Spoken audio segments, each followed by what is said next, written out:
আসসালামু আলাইকুম এভরিওয়ান, তোমরা কেমন আছো? আশা করি তোমরা সবাই ভালো আছো। আবারও ফিরে আসলাম তোমাদের মাঝে সমোসা রেসিপি নিয়ে। এই সমোসাটা ছোট বড় সবারই খুবই পছন্দের। হোটেল স্টাইলের সমোসা এ টু জেড খুব সহজভাবে আমি বানিয়ে দেখাবো। ভিডিওটি না টেনে সম্পূর্ণটি দেখতে থাকো। সমোসা বানানোর জন্য শীটের খামির তৈরি করে নিব। একটা মিক্সিং বলে আমি 3 কাপ ময়দা নিয়েছি। তোমরা চাইলে বাড়িয়ে কমিয়ে নিতে পারো। প্রথমে আমি লবণ দিয়ে দিচ্ছি স্বাদ মতন, দিয়ে ভালোভাবে আমি মেখে নিব। 1.5 কাপ পানি দিয়ে পুরো ডোটা কমপ্লিট করে নিব, তবে আমি একটু একটু করে দিব আর মেখে নিব। তোমরা দেখতে পাচ্ছ 1.5 কাপ পানি দিয়ে পুরো ডোটা কমপ্লিট করে নিব। এইভাবে ভালোভাবে মেখে নিতে হবে। তারপরে আমি দিয়ে দেব সামান্য একটু তেল, দিয়ে আবারও একটু মেখে নিব, আবারও একটু পানি দিয়ে দিব। এভাবে আমি পুরো পানি দিয়ে কমপ্লিট করে নিয়েছি। ডোতে একটু তেল মেখে রেখে দিব 30 মিনিটের জন্য। তোমরা একটা জিনিস খেয়াল রাখবে, ডোটা স্মুথভাবে করে নিতে হবে। আর ফিরে আসলাম 30 মিনিট পরে। তোমরা নিশ্চয়ই দেখতে পাচ্ছ ডোটা কত স্মুথ হয়েছে। শীটগুলো বানানোর জন্য আমি সাইজ মতন লেচি কেটে নিব, তবে এক সমান করে নিতে হবে, কোনোটা যেন বড় ছোট না হয়। সবগুলো লেচি এক সমান হতে হবে। আর এভাবে ফ্রেশ করে গোল করে নিব। তোমরা এক সমান করে লেচিগুলো গোল করে নেবে। এভাবে নিতে হবে। সবগুলো এভাবে তৈরি করে নিব। তোমরা দেখতে পাচ্ছ আমি সবগুলো এক সমান সাইজ মতন করে নিয়েছি। তোমরা ঠিক এভাবে করে নিবে। আর শীটটা বানানোর জন্য আমি রুটি বানিয়ে নিব। তোমরা এভাবে শেপ মতো রুটিগুলো বানিয়ে নিবে এক সমান করে। আমি 3টা রুটি বানিয়ে নিব। তোমরা দেখতে পাচ্ছ কিভাবে রুটিগুলো বানিয়ে নিয়েছি আমি। 3টা এক সমান হতে হবে। আমি আর একটা রুটি এভাবে বেলে নিব। এখন 3টা রুটি দিয়ে আমি সমোসার শীটটা তৈরি করে নিব। প্রথমে আমি রুটিটার উপরে তেল মেখে নিব। তোমরা চাইলে ঘি দিয়ে মেখে নিতে পারো। তারপরে আমি দিয়ে দিচ্ছি ময়দা ছিটিয়ে আরেকটা রুটি দিয়ে দিচ্ছি উপরে। তারপরে আবারও আমি তেল মেখে নিব। তারপরে আবারও আমি ময়দা ছিটিয়ে দেব।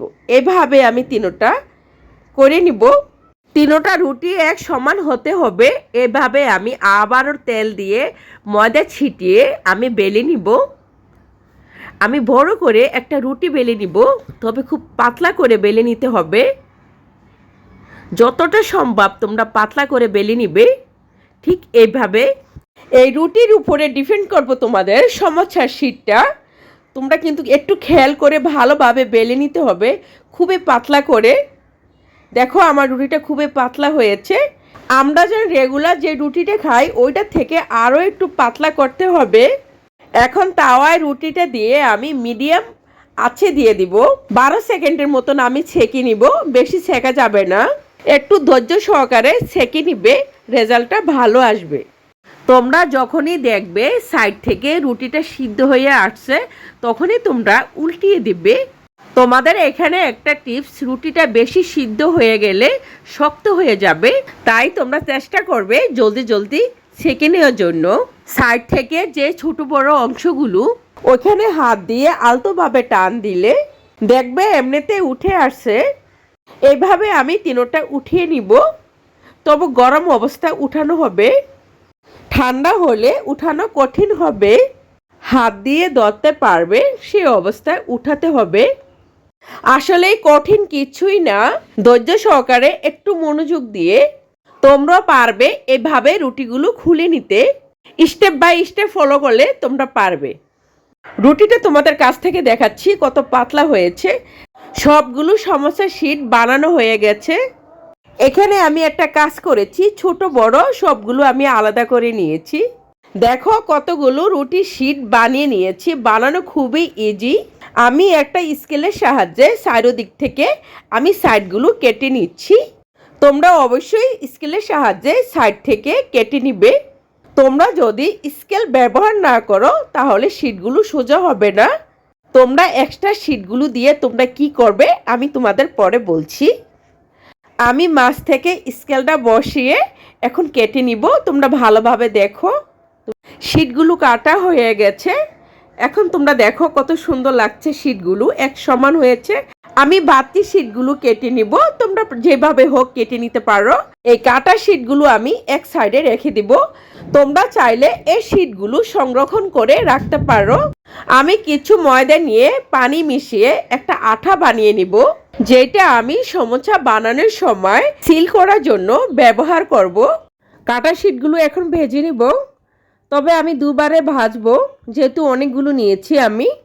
আর লাল করে ভাজতে হবে, তাহলে খুব মুচমুচে হবে। ভাজতে হবে ডুবা তেলে, আর কালারটা লালচে হতে হবে। সমোসার পুর বানানোর জন্য সবগুলোই লাগবে। এখন বানাবো আমি সমোসার পুর। সমোসার পুর বানানোর জন্য আমি আমার পছন্দ মতন আমি পেস্ট কুচি নিয়েছি, তবে পেস্টটা ভালো করে কুচি করে নিতে হবে। আর তোমাদের পছন্দ মতন তোমরা নিবে, কারণ আমি বেশি করে বানাবো বলে আমি বেশি নিয়েছি। আর সাথে দিয়ে দেবো আমি গাজর, আর তোমাদের পছন্দ মতন তোমরা দিতে পারো।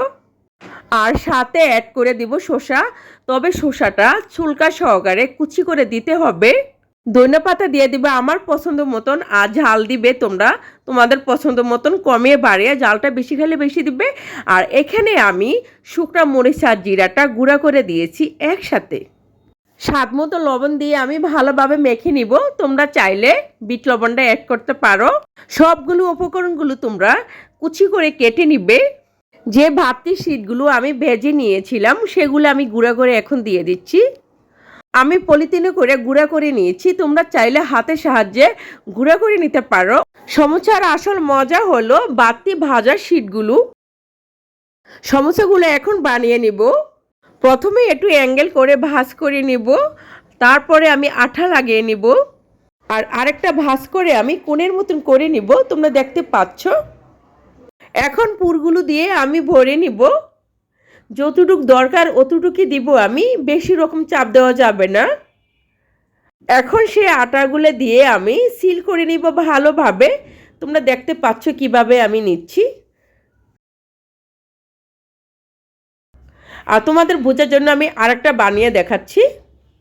সমোসার শীটগুলো অনেকভাবে বানানো যায়, তোমাদের বোঝার জন্য আমি খুব সহজভাবে বানিয়ে দেখাচ্ছি, তোমরা যেন ভালোভাবে বুঝো। আর আবারও আমি তোমাদের বানিয়ে দেখাচ্ছি। এখন আমি পুরগুলো দিয়ে দিব, আর বেশি প্রেসার দিয়ে পুরগুলো দিতে যাবে না। এখন আমি একটু সিল করে নিব একটু আঠা দিয়ে। দেখো কিভাবে খুব সহজভাবে বানানো হয়ে গেল। তোমাদের কাছে খুব কঠিন মনে হচ্ছে তাই না? কোনো কঠিন না, খুব সহজ। তোমরা বুঝলে তোমাদের কাছে খুব সহজ হয়ে যাবে। একবার বানিয়ে ট্রাই করতে পারো। সবগুলো সমোসা আমার হয়ে গেছে। এখন আমি ডুবা তেলে ভেজে নিব। আর চুলার আঁচটা কিন্তু লো হিটে রাখতে হবে। প্রথমে আমি অল্প করে ভেজে নিব। এক পিঠ হয়ে গেছে, আমি আরেক পিঠ উল্টিয়ে দিব। যখনই মোটামুটি হয়ে আসবে তখনই চুলার আঁচটা বাড়িয়ে দিতে হবে, তাহলে মুচমুচে হবে। পরিবেশন করে নিয়েছি, এখন গরম গরম খাবো আমার ফ্যামিলি নিয়ে। আমি চেষ্টা করেছি অল্প সময় ফুল রেসিপিটা শেয়ার করার জন্য। আজকের রেসিপিটা যদি তোমরা ভালোভাবে দেখো, আর হোটেলে যাওয়া লাগবে না খেতে, তোমরা বাসায় সহজভাবে বানিয়ে নিতে পারবে। আমার এই রেসিপিটি যদি তোমাদের ভালো লাগে অবশ্যই কমেন্ট করতে ভুলবে না। এইভাবে তোমরা আমাকে সাপোর্ট করে যেও আর আমার পাশেই থেকো।